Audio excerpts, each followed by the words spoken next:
may know me from my work with an organization that is statewide, but I am not speaking on behalf of them because my executive director is on his way to do that for us. I am just going to speak as a local activist and volunteer on a couple of things that I would really love for all of you to show up and help us spread the word about. So I'm going to preface all of this really briefly and just tell you a little bit about what got me started in activism, because it relates so closely to this fight with the Dakota Access Pipeline.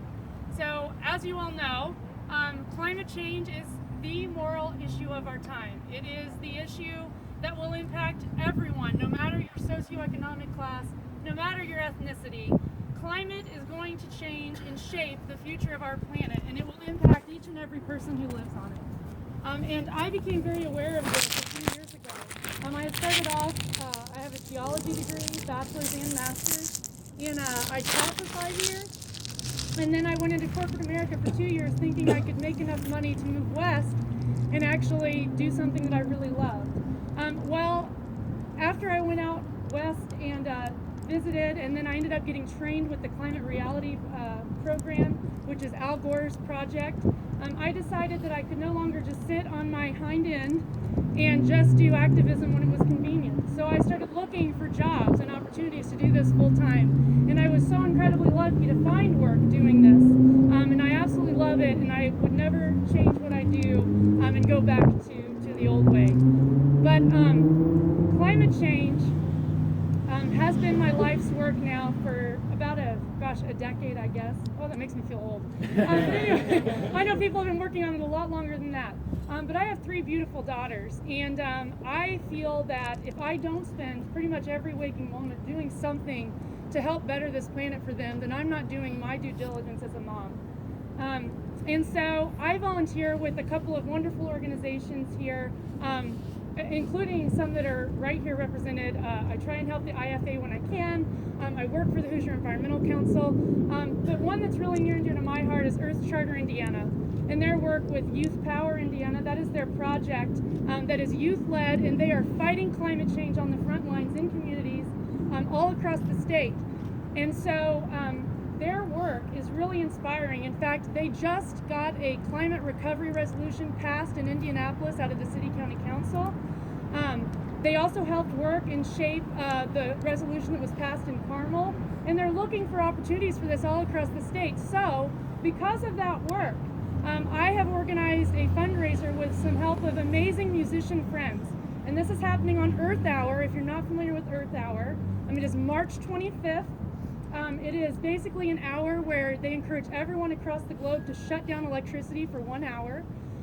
But that entire day, from noon to 10 p.m., we are hosting a fundraiser for the Youth Power Indiana project of Earth Charter Indiana at Square Cat Vinyl, which is in Fountain Square. Mike Angel is one of the owners there. He's also the lead singer of one of my favorite local bands, Bigfoot Yancey.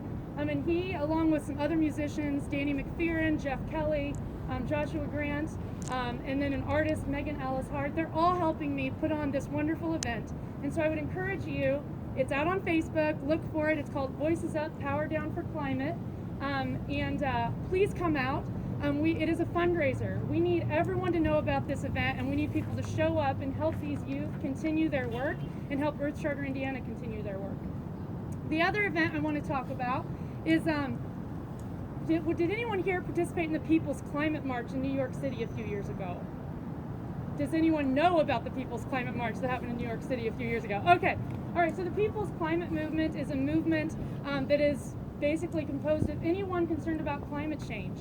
And so they are having another march this year. It is April 29th. The huge march will happen in DC, but I got onto their map and looked, and we did not have a march on the books for here in Indianapolis, so I made one. And I am working with a bunch of other organizers, because we don't want our Indiana legislators to say it's just a bunch of East Coast liberals who want this change. It is people right here in Indiana, Hoosiers, are concerned about climate change. And so we are inviting everyone, all groups, to the table to help us plan a march that is new, that is unique, that is different, and that truly has the voice of the people stamped on it. We don't want it to be just another march where politicians get up and speak.